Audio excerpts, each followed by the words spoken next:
ఇరాన్లో పేలిన అమెరికా మిజైళ్లు పెంటగాన్లో ప్రకంపనలు రేపుతున్నాయి. ప్రస్తుతానికి యుద్ధానికి బ్రేక్ ఇచ్చినా అది సృష్టించిన ప్రకంపనలో ఆ దేశ సూపర్ పవర్ స్టేటస్కు ఎసరు పెట్టేలా కనిపిస్తోంది. కరిగిపోతున్న మిజైళ్లు చైనాకు అవకాశంగా మారుతోందా? డ్రాగన్ ముప్పు పొంచి ఉందని అగ్రరాజ్యం టెన్షన్ పడుతోందా? ఒకేసారి రెండు యుద్ధాలను ఎదుర్కొనే సత్తా అమెరికాకు ఉందా?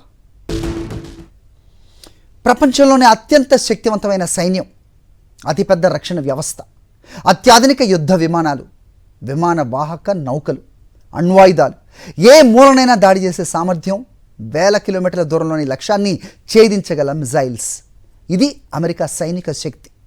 కానీ ఇప్పుడు అదే అగ్రరాజ్యం తడబడుతోంది. చిన్న దేశం ఇరాన్తో యుద్ధం అమెరికా సైనిక సత్తాలోని పెద్ద డొల్లతనాన్ని బయటపెడుతోంది. ఎవడొస్తాడో రండి అన్నట్టుండే సూపర్ పవర్ ఇప్పుడు ఎవరైనా దాడి చేస్తే ఏంటి పరిస్థితి అని తల పట్టుకునే స్థాయికి చేరుకుంది. ప్రపంచంలో ఏ మూలైనా దాడి చేసే సత్తా తమకుందని అమెరికా ఆత్మవిశ్వాసం. కానీ ఇరాన్ ఆ కాన్ఫిడెన్స్ ను గట్టిగానే దెబ్బతీసింది. శత్రువును కొట్టే శక్తి తమకు ఉందా అన్నది కాదు, కొడుతూనే ఉండటానికి సరిపడా ఆయుధాలు ఉన్నాయా అన్నది ఇప్పుడు ఆ దేశానికి అసలు ప్రశ్నగా మారుతోంది. ఇన్నాళ్ళు ఎవ్వరికీ తెలియని, ఆ దేశం కూడా గుర్తించని సరికొత్త సమస్యను ఇరాన్ యుద్ధం బయటపెట్టింది. టొమహాక్, పేట్రియాట్, థాడ్ అమెరికా యుద్ధ వ్యూహంలో అత్యంత కీలకమైన ఆయుధాలు. కానీ ఇప్పుడు ఆ ఆయుధ నిల్వలు దారుణంగా పడిపోయాయి. ఏ స్థాయికి అంటే మరికొన్ని వారాలు ఇరాన్తో యుద్ధం కొనసాగితే చేతులెత్తేయాల్సిన పరిస్థితి వచ్చింది. ఇరాన్తో సాగుతున్న సుదీర్ఘ యుద్ధం అమెరికా ఆయుధ నిల్వలపై తీవ్ర ఒత్తిడిని పెంచింది. యుద్ధ భూమిలో క్షిపణులు దూసుకెళ్తున్న వేగానికి సరిపడా అమెరికా ఫ్యాక్టరీల నుంచి కొత్త క్షిపణులు బయటకు రావడం లేదు. యుద్ధం రోజులు దాటి వారాలు, వారాలు దాటి నెలల పాటు కొనసాగితే ఎంతటి పెద్ద ఆయుధాగారమైనా క్రమంగా కరిగిపోతుంది. ఇప్పుడు అమెరికా ముందున్న అసలు సమస్య ఇదే. అధ్యక్షుడు ట్రంప్ సహా అమెరికా వ్యూహకర్తలను బెంబేలెత్తిస్తున్న అంశం ఇదే. అమెరికా రక్షణ శాఖ కీలక ఆయుధ తయారీ సంస్థలపై ఒత్తిడి పెంచుతోంది. ఆయుధాల ఉత్పత్తిని వేగవంతం చేయాలని, డెలివరీ సమయాన్ని తగ్గించాలని, ఇప్పటి అవసరాలకు సరిపోయేలా ఉత్పత్తిని పెంచాలని కోరుతోంది. America deputy defence secretary Steve Feinberg కీలక డిఫెన్స్ కాంట్రాక్టర్లకు ఇచ్చిన సమాచారం కూడా ఇదే. పాత పద్ధతుల్లో నెమ్మదిగా ఉత్పత్తి చేస్తూ కూర్చుంటే కుదరదని, అత్యవసర పరిస్థితులకు సరిపోయేలా ప్రొడక్షన్ ప్లాన్స్ ను సిద్ధం చేయాలని సూచించారు. దీనికోసం కంపెనీలకు ఇచ్చిన సమయం కేవలం 21 రోజులు. ప్రపంచంలోనే అతిపెద్ద సైనిక శక్తి తన ఆయుధ కంపెనీలకు ఇంత అత్యవసరంగా ఉత్పత్తి పెంచాలని చెప్పాల్సిన పరిస్థితి ఎందుకొచ్చింది అన్నదే ఇప్పుడు ఆసక్తికరంగా మారింది. దీనికి సమాధానం ఇరాన్ యుద్ధ భూమిలో కనిపిస్తోంది. ఆధునిక యుద్ధం అంటే కేవలం సైనికులు ఎదురెదురుగా నిలబడి పోరాటం కాదు, వందలు వేల కిలోమీటర్ల నుంచి లక్ష్యాలను ఛేదించాలి. Precision missiles, cruise missiles, ballistic missiles, drones, air defence, interceptors, ఇలా యుద్ధం మొత్తం అత్యాధునిక ఆయుధాల చుట్టూనే తిరుగుతోంది. ఒక్క మిసైల్ను ప్రయోగించడానికి కేవలం కొన్ని సెకన్లు మాత్రమే చాలు. కానీ దాని స్థానంలో మరో మిసైల్ను తయారు చేసి ఆయుధాగారానికి చేర్చడానికి కొన్ని నెలలు పట్టొచ్చు. కొన్ని అత్యాధునిక ఆయుధాల్లో అయితే ఉత్పత్తి సామర్థ్యాన్ని భారీగా పెంచాలి అంటే సంవత్సరాలే పట్టొచ్చు. యుద్ధ భూమి వేగానికి, ఆయుధాల తయారీ వేగానికి మధ్య ఉన్న ఈ సమయమే ఇప్పుడు అమెరికాను ఇబ్బంది పెడుతోంది. ఇరాన్తో యుద్ధంలో అమెరికా సైన్యం లాంగ్ రేంజ్ ప్రెసిషన్ వెపన్స్ భారీగా వినియోగించింది. ముఖ్యంగా ATACMS ప్రెసిషన్ స్ట్రైక్ మిసైల్స్ లో చాలా భాగం కరిగిపోయాయి. అంటే దీనర్థం అమెరికా దగ్గరున్న అన్ని లాంగ్ రేంజ్ మిసైల్స్ అయిపోయాయి అని కాదు, ఆపరేషన్ స్టాక్ భారీగా తగ్గిపోయిందని. మిగిలిన ప్రాంతాల్లోని వ్యూహాత్మక కమాండ్లలో చాలానే ఆయుధాలు ఉన్నాయి. ఇప్పుడు వాటిని కూడా ఇటు తరలించాల్సిన పరిస్థితి. ప్రపంచంలోనే అత్యంత శక్తివంతమైన సైన్యానికి చెందిన కీలక ప్రెసిషన్ వెపన్స్ ఇంత వేగంగా ఖర్చవుతూ ఉండడం మాత్రం చిన్న విషయమేమీ కాదు. అసలు సమస్య ఇదొక్కటే కాదు. శత్రువుపై దాడి చేయడానికి ఉపయోగించే మిసైల్స్ ఒక లెక్క అయితే, శత్రువు నుంచి వచ్చే మిసైల్స్ ను అడ్డుకునేందుకు ఉపయోగించే ఇంటర్సెప్టర్స్ మరొక లెక్క.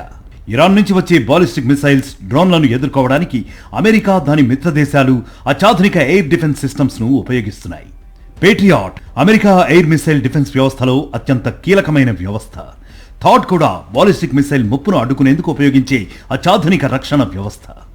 శత్రువు ఒక మిసైల్ ప్రయోగిస్తే దాన్ని కూల్చడానికి పరిస్థితులను బట్టి ఒకటి కంటే ఎక్కువ ఇంటర్సెప్టర్స్ అవసరమయ్యే అవకాశం ఉంటుంది. అంటే శత్రువు దాడులు పెంచిన కొద్దీ రక్షణ కోసం ఖర్చయ్యే ఆయుధాల సంఖ్య కూడా పెరుగుతూ ఉంటుంది. ఇప్పుడు అమెరికాలో ఎక్కువగా వినిపిస్తున్న పదం బర్న్ రేట్. యుద్ధంలో ఆయుధాలు ఎంత వేగంగా ఖర్చవుతున్నాయి అన్నది. 1000 మిసైల్స్ ఉంటే అందులో ఏడాదికి 100 మాత్రమే ఉపయోగిస్తే పెద్ద సమస్య అంటూ ఉండదు. కానీ నెలల వ్యవధిలో వందల సంఖ్యలో ఆయుధాలు ఖర్చవుతుంటేనే అసలు సమస్యలు ఎదురవుతాయి.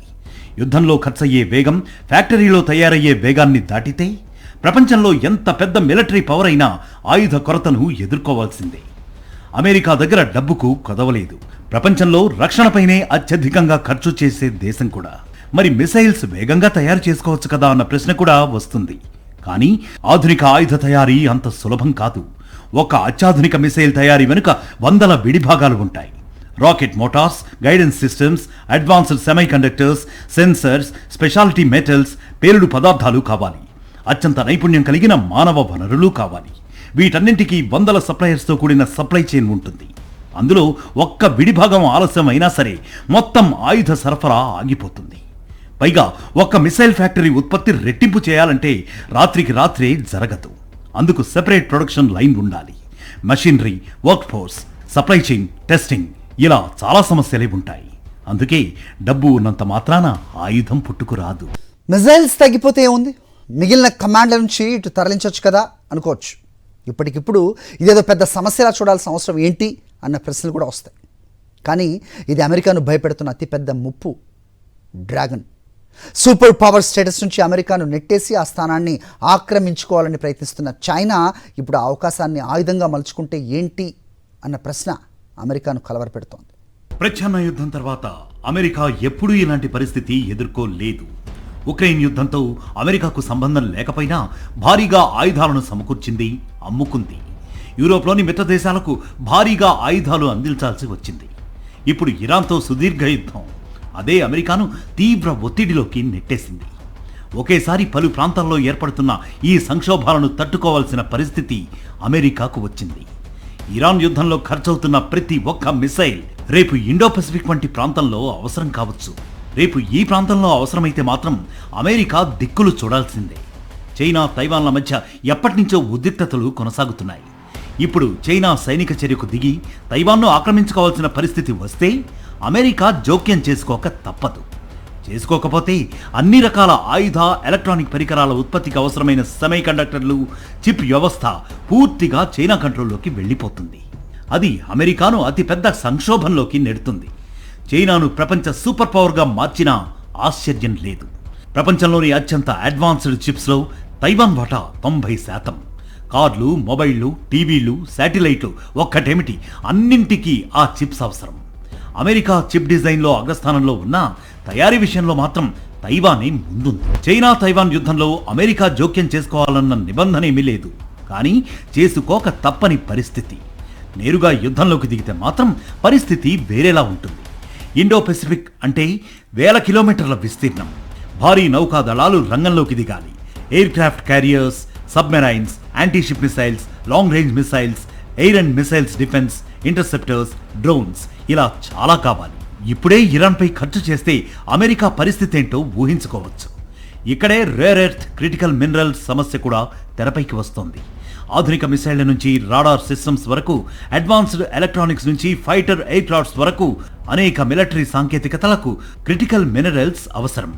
కొన్ని కీలక సప్లై చైన్స్లో చైనా ఆధిపత్యంపై అమెరికాలో చాలా కాలంగా ఆందోళన ఉంది. అంటే రేపు చైనాతోనే ఘర్షణ తీవ్రమైతే అమెరికా ఎదుర్కొనాల్సింది కేవలం చైనా ఆయుధ శక్తిని మాత్రమే కాదు, తన రక్షణ వ్యవస్థకు అవసరమైన ముడి ఖనిజాలు కూడా. ఇవన్నీ పరిశీలిస్తే అమెరికా ముందున్న అసలు సమస్య మిసైల్స్ తగ్గిపోవడం కాదు, ఆ తర్వాత ఎదురయ్యే పరిస్థితులే.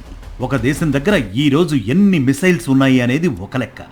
యుద్ధం మొదలైన తర్వాత ప్రతి నెల ఎన్ని కొత్త మిసైల్స్ తయారు చేయగలదు అన్నది మరొక లెక్క. మొదటి లెక్క ఆయుధ బలాన్ని చెబితే, రెండవ లెక్క సుదీర్ఘ యుద్ధంలో ఎవరు నిలబడగలరో చెబుతుంది. ఇక్కడ మరో కీలకమైన అంశం కూడా ఉంది. ఇరాన్ మిడిల్ ఈస్ట్లో ఉంది, యూరోప్లో రష్యా ఉంది, ఇండో పసిఫిక్లో చైనా ఉంది. ఒక ప్రాంతంలో క్రైసిస్ వస్తే మరో ప్రాంతంలోని రక్షణ వ్యవస్థ బలహీన పడకూడదు. ఒకచోట భారీగా ఖర్చు చేస్తే మరో ముప్పుని ఎదుర్కోవడానికి సిద్ధంగా ఉంచిన రిజర్వులు బలహీన పడకూడదు. అత్యాధునిక ఆయుధాల తయారీకి సంవత్సరాలు పట్టే ఈ పరిస్థితుల్లో ఒకేసారి 2 పెద్ద యుద్ధాలు వస్తే ఏం జరుగుతుంది అన్నదే ఇప్పుడు అమెరికా వ్యూహకర్తల ముందున్న అత్యంత క్లిష్టమైన ప్రశ్న. అందుకే పెంటగాన్ ఇప్పుడు ఆయుధ తయారీ కంపెనీలను పరుగులు పెట్టిస్తోంది. ఉత్పత్తి పెంచండి, డెలివరీ వేగవంతం చేయండి, సప్లై చైన్ బలోపేతం చేయండి, భవిష్యత్ యుద్ధాలకు సిద్ధంగా ఉండండి అని చెబుతోంది. 21 రోజుల్లో కొత్త ప్రణాళికలు ఇవ్వాలన్న ఆదేశం వెనుక కనిపిస్తున్న అవసరం కూడా ఇదే. ఒకప్పుడు ఎన్ని ఆయుధాలు ఉన్నాయన్నది యుద్ధంలో ముఖ్యం, కానీ ఇప్పుడు వాటిని ఎంత వేగంగా సమకూర్చుకోగలరు అన్నది ముఖ్యం. అందుకే ఇరాన్లో పేలుతున్న బొక్కో మిసైల్ శబ్దం టెహరాన్లోనో మిడిల్ ఈస్ట్లోనో మాత్రమే వినిపించడం లేదు. దాని ప్రతిధ్వని పెంటగాన్లో వినిపిస్తోంది. వేలాది కిలోమీటర్ల దూరంలోని బీజింగ్ కూడా ఆ లెక్కలను గమనిస్తోంది. ఇరాన్ను సర్వనాశనం చేసేస్తామని చెప్పిన ట్రంప్ ఇప్పుడు ఎలాగోలా ఒప్పందం కోసం ప్రయత్నించడం వెనుక అసలు కారణం ఇదే. 4 రోజుల యుద్ధంతోనే ఇరాన్ను దాడికి తీసుకురాగలమని ట్రంప్ భావించారు. కానీ అంచనాలు తప్పాయి. 6 నెలలవుతున్నా యుద్ధం ఆగటం లేదు. ఇరాన్ కాళ్లబేరానికి రాలేదు. దీంతో యుద్ధాన్ని కొనసాగించక తప్పలేదు. ఇది వ్యూహాత్మక తప్పిదమని వ్యూహకర్తలు చెబుతున్నారు. ఆ ప్రభావం ఇప్పుడు మొత్తంగా అమెరికా యుద్ధ సామర్థ్యాన్నే ప్రశ్నార్థకంగా మార్చేసింది. రష్యా లాంటి దేశాలకు సరికొత్త అవకాశాన్ని తెచ్చిపెట్టింది.